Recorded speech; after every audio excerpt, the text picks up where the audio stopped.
নেপালের নেপালের হঠাৎ করে কোথায় থেকে যে এমন ভূমিকম্প আসলো আর কোথায় থেকে যে এত বন্যা আসলো কেউ বলতে পারলো না। হঠাৎ করে কোথায় থেকে যেন একটা বন্যায় চলে আসলো আর এভাবেই ধ্বংস করে দিচ্ছে নেপালকে।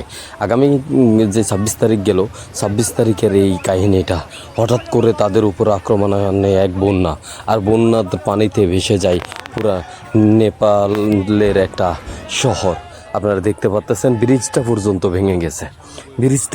ভেঙে গেছে, বন্যাটা এতটা ভয়াবহ ছিল, এতটা ভয়াবহ ছিল যে মানুষ বুঝতেই পারে না কোথায় থেকে হঠাৎ করে বন্যাটা আসছে। আর বন্যাটা শুধু আপনার এমনভাবে যে আসছে মনে হচ্ছে একটা তুফান, একটা বাতাস গতিবেগ নিয়ে আসছে, এরকমভাবে পানি হঠাৎ করে চলে আসছে। আপনি দেখলে অবাক হয়ে যাবেন।